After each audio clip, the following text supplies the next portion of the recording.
Relationship में ही मत आओ। प्यार तुम्हारे लिए नहीं बना। तुमको पता है तुम्हारे पापा मानेंगे या नहीं मानेंगे, तुम्हारी मम्मी मानेंगे या नहीं मानेंगे, तुम्हारे घर में कलेश होंगे या नहीं होंगे। तुम्हें अपने घर के बारे में ज़्यादा पता है। तुमने 22, 23, 24, 25 साल उस घर में बिताए हैं। तो कोई माँ बाप नहीं बोलते कि जा बेटी आज किसी के साथ में तू घूमने चली जा, आज किसी के साथ मूवी देखने चली जा, आज किसी से गिफ्ट सरप्राइजेस ले ले, सब कुछ कर ले। कोई नहीं बोलते माँ बाप। तो ये माँ बाप की गलती नहीं है, ये बच्चे की गलती जो ये समझा नहीं पा रहा है कि भाई ये प्यार है, मेरी जिद नहीं है। वही तो कहते हैं ना, बड़ी सही। इस पे मैंने कल परसों एक लाइन सुनी, बहुत अमेजिंग है, that India is our country जहाँ पे you are not allowed to talk to strangers but you are married to strangers. Yes, you can't kiss in public but you can piss in public. Obviously. ये hypocrisy है हमारे यहाँ की, कि अगर एक लड़की अनजान लड़के से बात भी कर ले तो parents can't tolerate that, but शादी के बाद कहेंगे अनजान लड़का है। हम लोग ना कन्वीनियंटली संस्कारी हैं। जहाँ हमारी कन्वीनियंस मैच होगी वहाँ हम संस्कारी बेटी संस्कारी बेटा बन जाएंगे। वहाँ तो हमको अपने पूरे मतलब कल्चर याद आ जाएगा कि हमारे तो यहाँ ऐसे नहीं होता, हमारे तो यहाँ बहुएं काम नहीं करती, हमारे तो यहाँ बेटे ये नहीं कर सकते हैं, वो किचन में नहीं जा सकते हैं। वहाँ हमको कल्चर याद आ जाएगा। लेकिन जैसे ही घर के बाहर कदम रखा वैसे ही सबके मुँह से गालियाँ निकलने लग जाती हैं, सबकी अपनी अपनी ज़िंदगी हो जाती है। वहाँ तुमको संस्कार और कल्चर याद नहीं आता है। तो it is all a drama कि पापा नहीं मानेंगे, मम्मी नहीं मानेंगी, सब मान जाते हैं अगर मनाने वाली हिम्मत हो। नियत होनी चाहिए आपकी बस वो वाली। हमेशा याद रखो, जितने भी कपल हैं जो शादी करना चाहते हैं, मनाने से ज़्यादा आपको अपने माँ बाप को एहसास दिलाना पड़ेगा कि जिसे आप चूज़ कर रहे हैं और जिसे मैंने चूज़ किया है, इन दोनों में फ़र्क क्या है। मैं हमेशा यही चीज़ कहता हूँ भाई कि अगर मैं अपने माँ बाप को ये एहसास नहीं दिला पा रहा हूँ कि ये मेरे लिए क्यों ज़रूरी है, तो फिर अनजान को कैसे बनाओगे अपनी ज़िंदगी के लिए। आपको ये प्रूफ करना पड़ेगा। किसी भी प्यार को जीतना है तो अपने माँ बाप के आगे ये प्रूफ कर दो कि जिस इंसान को मैंने चुना है वो आपके चुनने वाले से बेहतर कैसे है। और माँ बाप के कुछ सवाल होते हैं ना, उन सवालों का जवाब रखो अपने पास में कि ये नौकरी करता है, उसके माँ बाप ये करते हैं, वो इस कास्ट से बिलोंग करता है या फिर इस कम्युनिटी से बिलोंग करता है। अगर माँ बाप एक की भी गलती बता दे कि यार हम इंटर कास्ट नहीं कराएंगे, चलो ठीक है, कास्ट उसकी साइड में हटा दो, फिर क्या प्रॉब्लम है लड़के में, फिर क्या प्रॉब्लम है लड़की में। प्रॉब्लम इतनी है, कास्ट हमारी नहीं है, वो तो जिद है, वो जिद है, वो लाइफ की प्रॉब्लम नहीं है। It is not a survival problem जो बच्चा अपनी झेल नहीं पाएगा जिंदगी में। इट इज़ योर अपनी मन की और जिद की प्रॉब्लम कि आपकी जिद है इसलिए नहीं जाएगी लड़की वहाँ पे, इसलिए नहीं जाएगा लड़का वहाँ पे। लाइफ के क्वेश्चंस पूछो ना कि आप रहोगे कैसे, खाओगे कैसे, कमाओगे कैसे, ज़िंदगी कैसे बिताओगे, फिलॉसफीज़ कैसे मैच करोगे, घर का काम कौन मैनेज करेगा। अगर तुम बाहर कमाना चाहती हो तो तुम्हें वो नौकरी करने देगा ही नहीं देगा। अगर तुम घर में रहना चाहती हो तो what is the situations that you will manage in your home. वो सवाल होते हैं। हम जो अरेंज मैरिज के सेटअप में भी जाते हैं, हाँ जी आपको लड़की पसंद है, हाँ जी पसंद है, आपके ऊपर कोई दबाव तो नहीं है, आपने क्या पढ़ाई करी है, ये फालतू के क्वेश्चंस रख लेंगे अपने मन में। ये नहीं पूछेंगे कि शादी के बाद अगर ये सिचुएशन आ गई कि मैं बीमार पड़ गया तो तुम मैनेज कर पाओगी या नहीं कर पाओगी। ये लड़की नहीं बोलती कि अगर शादी के बाद मेरे को कुछ हो गया तो तुम मेरे को मैनेज करोगे या फिर तुम दूसरी ले आओगी। ये नहीं सवाल पूछते। ये नहीं बोलते कि शादी के बाद तुमको जॉब करनी है, तुम्हारा कोई पैशन है, या फिर तुम घर पे रहोगी और घर पे रहने के बाद में तुमको मेड चाहिए, कुक चाहिए, या फिर तुम खुद मैनेज कर लोगी। बिकॉज इसी को लेके तो सिचुएशंस होती है ना, क्रिएट होती है घर में, रकस क्रिएट होता है। दीज आर द प्रॉब्लम्स ना एक्चुअल लाइफ में जो पूछनी चाहिए।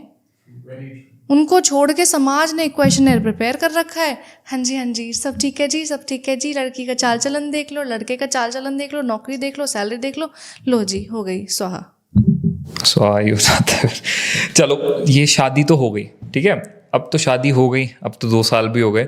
एक बहुत डायरेक्ट क्वेश्चन आप दोनों को, कभी ऐसा हुआ इन 2 साल 2.5 साल में कि ये मन में ख्याल आया कि यार कर तो ली पर क्या सही किया करके, शायद कोई बेटर मिल जाती, या शायद कहीं गलती तो नहीं कर ली इनसे शादी करके। एक ये सवाल बहुत आता है कि यार कहीं गलती तो नहीं हो गई ये करके। कभी आया ऐसा कोई सवाल दिमाग में? ये सवाल नहीं आया, बट ये ज़रूर आया है कि मैंने जिस इंसान को चुना है अगर ये नहीं होता तो क्या होता, ये आया है। ये कभी नहीं आया कि मैंने गलती कर दी, क्योंकि मुझे इतना पता है कि इससे बेहतर मेरी ज़िंदगी में कभी नहीं होता। और मैं हमेशा यही चीज़ कहता हूँ कि तभी तो मैं सवाल करता हूँ कि अगर ये नहीं होता तो क्या होता। हो सकता है कोई ऐसी महिला या कोई ऐसी लड़की मेरी ज़िंदगी में आती जो सब उथल पुथल कर देती, तो क्या होता। नहीं बोल पाता आज मैं यहाँ बैठ के, रो रहा होता किसी कोने में बैठ के। तो ये सवाल ही पैदा नहीं होता मेरे जहन में, क्योंकि इनकी वजह से ही तो मैं आज यहाँ बैठा हूँ।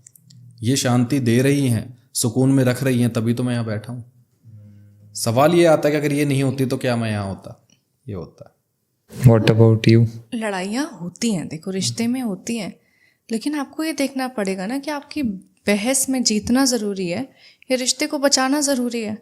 और हमारी कोई भी लड़ाई कभी भी किसी भी सिचुएशन में उस सिचुएशन तक नहीं जाएगी, उस हद तक नहीं जाएगी जहाँ में ये ख्याल हो कि हम दोनों का साथ गलत है। दुनिया की वजह से हम दोनों आपस में नहीं लड़ते हैं, आपस दोनों की थिंकिंग की वजह से चीज़ें हो सकती हैं, लेकिन इसका मतलब ये नहीं कि ये इंसान गलत है या फिर मैं गलत हूँ, हालात गलत है। हालात गलत है तो हालात से लड़ेंगे, एक दूसरे से नहीं लड़ेंगे। हो सकता है कई बार जैसे ये लगता है कि यार ये मेरी बात ही नहीं सुन रहे, मेरी बात ही नहीं समझ रहे हैं, बट इट इज़ सिचुएशनल ना। वो सिचुएशन एक इंसान का करेक्टर सर्टिफिकेट नहीं बताती है। And I am literally so lucky to have in my life.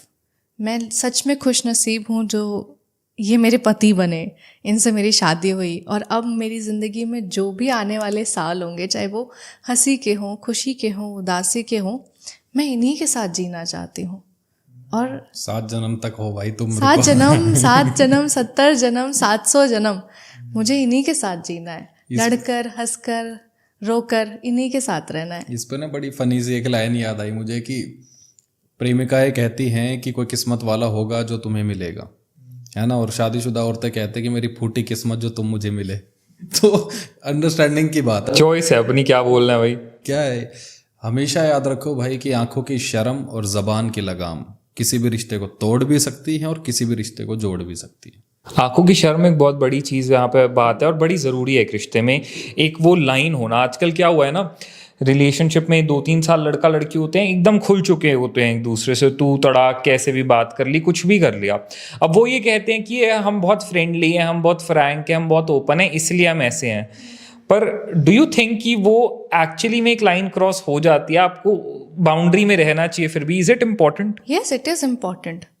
मर्यादा हर चीज़ की होती है। मैं फिर से वही बात कहूँगी, जब आप एक इंसान की इज्जत ही नहीं कर सकते हैं, एक बार वो इंसान मजाक में समझ लेगा मजाक को, दूसरी बार फिर मजाक में ले लेगा, तीसरी बार वो अपने वजूद पर डाउट करने लग जाता है कि यार ये तो मेरी इज्जत ही नहीं कर रहे हैं। और हमेशा एक बात कही जाती है कि आप अगर लड़ाई कर रहे हैं तो कमरे में करें, लेकिन अगर पब्लिक में तो एक दूसरे की अप्रिसिएशन करें, एक दूसरे को इज्जत दें।